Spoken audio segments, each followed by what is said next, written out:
What is boron and why do you need to know about it? So this is something that I've been asked a lot of questions in the last few months about, and I think there's a lot of misconceptions out there, but also some hidden benefits that people don't know about that would be worth exploring a little bit.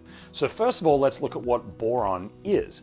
It's essentially a trace mineral. It's a chemical element, but some people seem to think because it's on the periodic table, it's a heavy metal. That is not the case at all. And then people often wonder, well, do I need boric acid or boron? Essentially, they're the same thing. Boric acid is just boron mixed with oxygen and hydrogen. So depending on what form you get it in or how you have it, that's just what that difference is there. We definitely can get it from food, but there's also some supplementation options there too. But we need to look at what can it potentially help and where is the research there. So this is one thing that the research is lacking a little bit on. There's some theories on how it works, and there's certainly no real known risks to it. So you don't have to worry in that regard just because the science is lacking a little bit. But you definitely want to make sure that you're not trying to take this as a fix-all or anything like that, because that's not where it is. But a lot of the theories are that it's going to be anti-inflammatory, it's an antioxidant or has antioxidant-like capabilities. It probably is going to assist the body in absorbing other important minerals like magnesium, calcium, sodium, phosphorus, and there's a lot of components of it to do with helping our body produce digestive enzymes as well. It's also been shown that it's most likely going to increase estrogen levels in healthy women and men, and that's why it seems to be being linked to healthier bones, fewer signs of age-related disease, less arthritis, less brain and cognitive style things. It's being used a lot by athletes and bodybuilders, especially males, because it seems to be helping the body produce more testosterone. So you're going to recover better from exercise, aches and pains, and delayed onset muscle soreness, and it's going to help you build more muscle mass and things like that. But just because you take it doesn't mean you're going to pack on a whole bunch of muscle, so don't panic there. So when we look at the list of things that it's being linked to helping, it's things like arthritis, osteoporosis, poor memory and brain fog, stomach and even digestive parasite issues, which is a really important one. It seems to be helping with allergies, weak muscles, PMS and menopausal style symptoms, skin aging conditions, eye infections, candida. So there's a lot that it seems to be able to help with. So how are we going to increase our levels of boron? So obviously you can take it as a supplement. There's certainly a lot of different ways out there, but you're also going to get it from a lot of different plants because it's in high concentration in the cell wall of a lot of plants. So what about risks and side effects? Well, I've looked through a lot of the research, and it's really hard to find anywhere where there's specific things that you're going to get these risks or side effects unless you take a huge amount of it, or unless you're getting it from plants that have been in poor quality soil that are going to have a lot of heavy metals and toxins in them.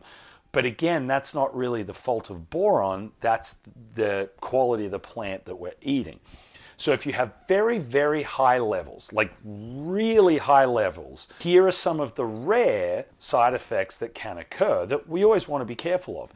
Nausea, vomiting, abdominal and gastric problems, diarrhea, skin problems, heart palpitations, anxiety and depression. So that's why it's always best to get these minerals from our diet.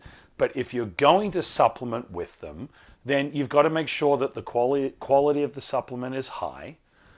That you know the ingredients they're using are good, and again, just don't take too much of it. So what would constitute a potentially dangerously high dose of boron? Well, some studies show that there is no maximum limit, that you're really not going to get into those levels.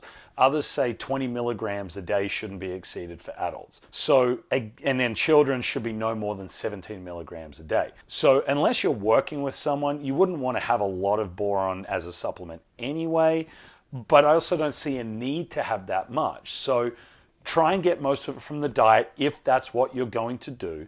Again, we do seem to be finding some really good results for people who have adequate levels of it. But from foods, where are you going to get it? Things like coffee, milk, but you've got to be very careful what kind of milk you have. I'm a big fan of raw organic milk straight from the farm. But if you're getting processed or pasteurized milk, you want to try and find A2 milk, which is really hard to find in America. Apples, potatoes, but always get rid of the skin because it's where they're high in lectins. And beans, which is another thing that's really high in lectins unless you pressure cook them. In fact, I don't think that people should eat beans at all unless they're pressure cooked. So if you've got more questions about boron, just leave a comment below this video and I'll certainly answer those for you. Do I think it's something that everyone should go and supplement with? No, I don't.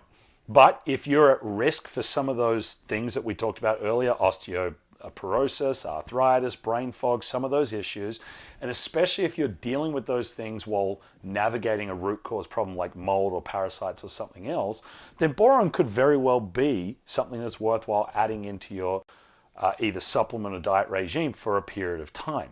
So you can always ask your natural health or functional medicine practitioner you're working with if they think that you need it. I personally don't add it in for many of my patients because a lot of them I don't think they need to, but there is certainly a subset of people that could do really well with it, so it's always worth asking that question. If you've made it this far, I appreciate your time, and certainly don't forget to hit that subscribe button so you don't miss any more of my videos, and I'll see you next time.